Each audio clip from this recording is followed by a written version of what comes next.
Hi everyone, I'm Julie Mitchell. I'm 28 years old, working as a marketing executive at Thompson & Brooks. Today, I want to share how my mother-in-law, Patricia, turned what should have been the happiest moments of my life into an ongoing nightmare. My husband, Mark, and I had been together for 3 years before tying the knot.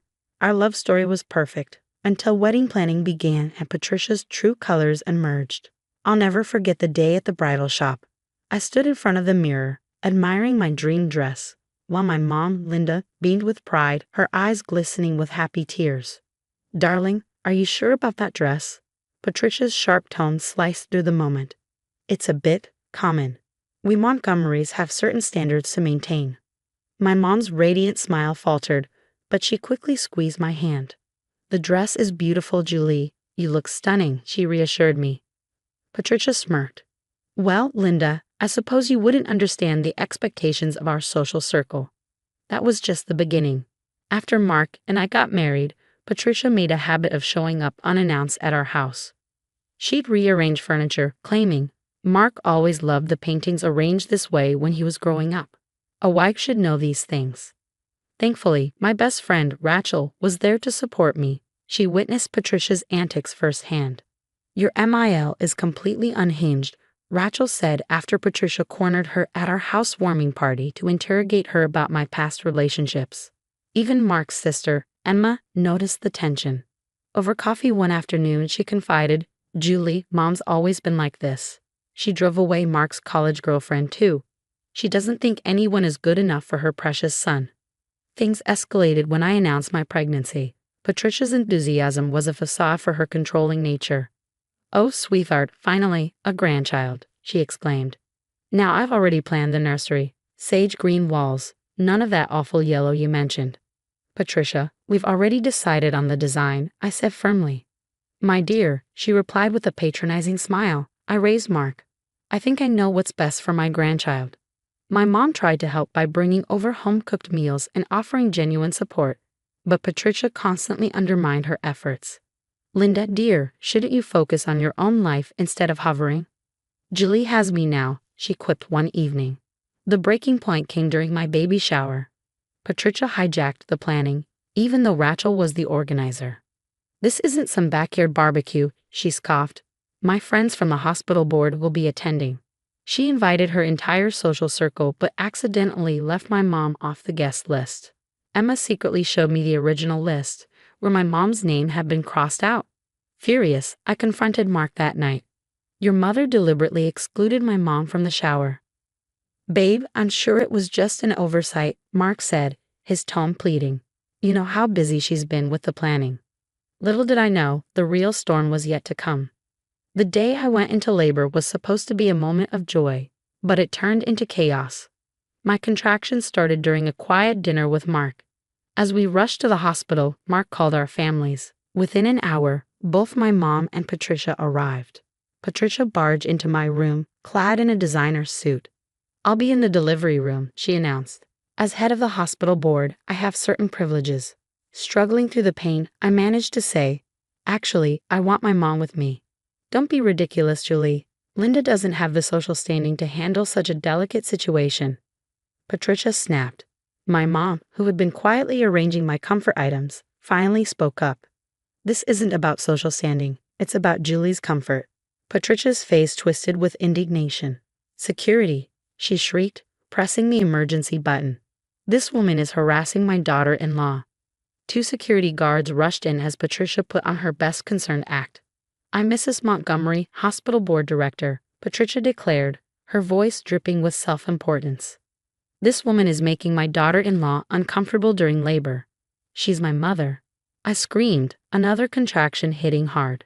The commotion drew Jenny, my nurse, into the room. Jenny had been thoroughly briefed on my birth plan. "Mrs. Montgomery," she said calmly, "I have copies of the approved delivery room list. Linda Mitchell is specifically listed as the primary support person." Patricia wasn't done. She pulled out her phone and began pacing. "I'm calling Dr. Richardson right now. This is unacceptable." Before I could respond, Emma burst into the room, her face flushed with anger. "Mom, stop it. I recorded everything you said at the baby shower about planning this." "You did what?"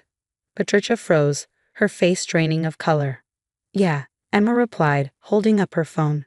Including how you bragged to your friends about making sure that woman wouldn't be anywhere near your grandchild's birth. The security guards exchanged uneasy glances, clearly realizing they'd been manipulated. At that moment, Rachel arrived, her phone in hand. Oh, Patricia, she said with a sharp smile. Want me to share those texts where you schemed to ban Linda from the hospital? Mark finally found his voice. Mother, leave. Now. But darling, I'm only trying to protect. Get out, I screamed, my voice cracking from pain and fury. The look on Patricia's face as the same security guards escorted her out was priceless. But, of course, she couldn't resist a parting shot. Mark, your father will hear about this. The family name. The family name you married into. Emma cut in with a smirk. Dad already knows. Who do you think gave me the idea to record you? As Patricia's heels clicked away down the hall, my mom quietly took her place beside me, holding my hand. Mark stood beside us, looking shaken. I'm so sorry, Julie. I had no idea she'd go this far. Rachel was already typing furiously on her phone. Oh, the hospital board is definitely hearing about this abuse of power. Emma stayed behind, showing the nurse her recordings as evidence. But the truth about Patricia was just beginning to unravel. The days after my daughter Lily's birth should have been pure joy. Instead, Patricia's actions unleashed a storm. While I recovered in the hospital, her carefully crafted social facade began to crumble. You won't believe what I found. Emma burst into my room one afternoon, clutching her laptop. Mom's been embezzling from a hospital charity fund. She's been taking credit for donations she never made. Mark sank into a chair, his face pale. There's more. Dad called this morning. Apparently, she's been forging his signatures on charity documents for years. Nurse Jenny popped her head in. Mrs. Mitchell, several board members want to speak with you about Mrs. Montgomery's behavior. They're concerned about similar incidents with other patients. Rachel stormed in next, waving her phone. That witch has been spreading rumors about you at Mark's office parties. Jessica from accounting just sent me screenshots. Patricia told everyone you trapped Mark with the pregnancy. She what? Mark's face turned red. That explains why Johnson's wife was giving Julie weird looks at the company picnic. My mom, who just brought in soup, sighed. That explains the country club incident. Remember when those ladies canceled our spa day? Emma pulled out her phone. Listen to this. She played a recording and Patricia's familiar, smug voice filled the room. Of course I called security on her mother. We can't have someone from that background causing scenes in my hospital. I've got plans for my granddaughter, and they don't include mixing with the wrong sort. When did she say this? I asked, cradling Lily closer. Yesterday at her weekly bridge club, Emma replied. Right before she bragged about driving away Mark's college girlfriend by spreading rumors about drug use. Mark's phone buzzed. He glanced at the screen. It's Dad. Answering, he listened intently before hanging up. He's frozen her access to the family accounts. The charity board is meeting tomorrow. It's bad. The door opened and Patricia stepped in. Her eyes were red and her composure was gone. Julie, Mark, please, I can explain everything. Those recordings are taken out of context. Emma, how could you betray your own mother? Save it, Emma snapped. Dad knows about Catherine too. Mark frowned. Catherine? Your high school girlfriend, honey. The one who cheated on you? Mom paid some guy to pretend to be her secret boyfriend. Patricia's shoulders sagged. I did it all for you, Mark. These women weren't good enough. Mother, Mark interrupted coldly. We'll let the board handle this. Patricia turned to leave, but Rachel smirked. Wait till she finds out what's coming next. The charity board meeting isn't the only surprise heading her way. I looked down at Lily, sleeping peacefully. Sometimes karma needs a little help, I whispered. 6 months later, karma truly outdid itself. While I sat in my office, celebrating a major promotion at Thompson & Brooks, Patricia's life had unraveled. Did you see Patricia at the grocery store? Rachel texted me. She was arguing about her credit card being declined. After the hospital board uncovered her charity fraud, Patricia lost everything. She was fired, demanded to repay stolen funds, and ostracized from her social circle. The designer clothes, country club membership, all of it had been built on lies. The look on Patricia's face when James, Mark's father, announced their divorce at the country club brunch was unforgettable, or so Emma told me over coffee. Right there, in front of all her precious social circle, James made it clear why. The prenup Patricia had long forgotten about included a moral conduct clause, and she'd violated it spectacularly. She lost everything: the mansion, the summer house, even her beloved Mercedes. Patricia, who once lorded her wealth over everyone, was left with nothing. Last month, during Lily's first birthday party, the fallout continued. Emma handed me a glass of wine, a sly grin on her face. "Remember that investment group Patricia was always bragging about?" I nodded. Turns out she was running a mini Ponzi scheme with her friends' money. Now they're all suing her. The revelation made me laugh, not out of cruelty, but at the sheer poetic justice. Mark, bouncing Lily on his knee, chimed in. "Honey, your mother's been calling again." "Oh, she's living in that tiny apartment on the east side now," he said. "The same neighborhood she once called questionable when your mom lived there." I couldn't help but smile at the irony. Speaking of my mom, she's thriving. After everything Patricia put her through, James hired her to manage his new charitable foundation. She's shining in her new role, and the same women who once looked down on her now scramble for her approval. "Please tell your mother we'd love her input on the Children's Hospital fundraiser." They simper when they see me. Even Rachel couldn't help but laugh.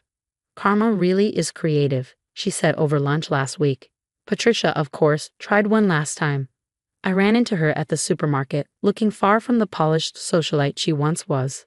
She clutched a knockoff designer purse, her mascara smudged and desperation etched across her face.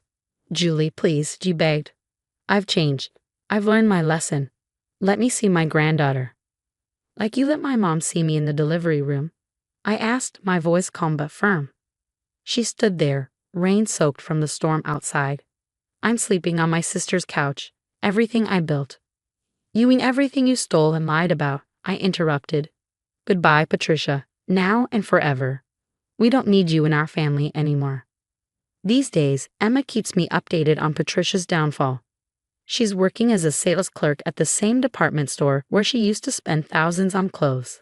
Apparently, she can barely afford her phone bill now. Meanwhile, Lily is thriving, a beautiful and happy baby surrounded by people who love her. Mark's relationship with his father has never been better. And our family, the real one, is stronger than ever.